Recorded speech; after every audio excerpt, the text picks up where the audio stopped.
আজকে তৈরি করে দেখাবো কাঁচা আম দিয়ে ম্যাঙ্গো ললিপপ আইসক্রিম। আমের সিজনে আর এই গরমে এরকম একটি ললিপপ আইসক্রিম খেতে অনেক ভালো লাগবে। তো দেরি না করে চলুন রেসিপিটি আপনাদেরকে শিখিয়ে দিচ্ছি।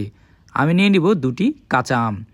এরপর একটি কড়াইয়ের উপরে রেখে আমি দিয়ে দিব পানি। ঢাকনা দিয়ে আমি একে সেদ্ধ করার জন্য রেখে দেব।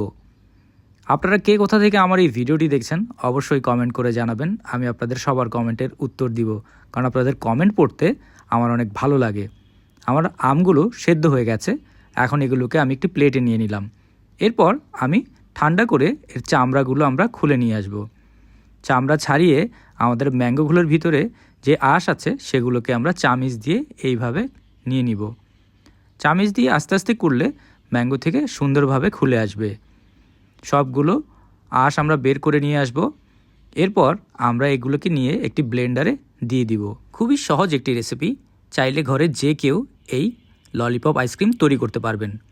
ব্লেন্ডারে দেওয়া হয়ে গেলে এখন আমরা এর উপরে দিয়ে দিব পুদিনা পাতা, এরপর দিয়ে দিব ধনিয়া পাতা, তারপর দিয়ে দিব চিনি, এরপর আমরা দিয়ে দিব ভাজা জিরা, এরপর দিয়ে দিব আমরা ব্ল্যাক সল্ট বা রক সল্ট আর সামান্য নর্মাল লবণ।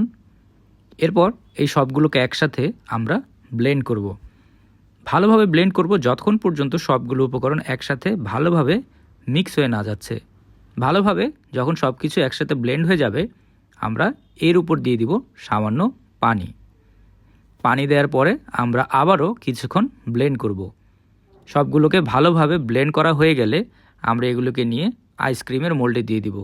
এগুলো হচ্ছে ললিপপ আইসক্রিমের মোল্ড।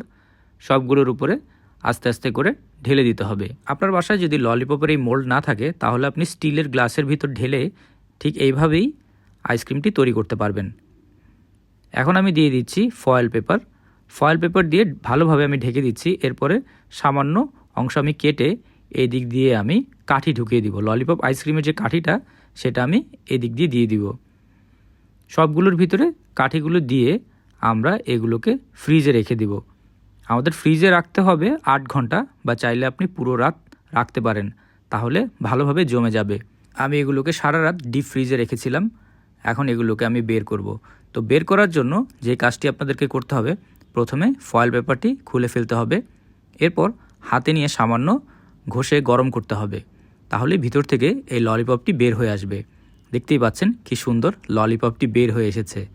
তো এইভাবে আপনারা চাইলে বাসায় এরকম ম্যাঙ্গো ললিপপ আইসক্রিম তৈরি করে সবাইকে সারপ্রাইজ করে দিতে পারেন। এরকম মজার মজার রেসিপি পাওয়ার জন্য টোস্টেড বাংলা পেজকে অবশ্যই ফলো করবেন।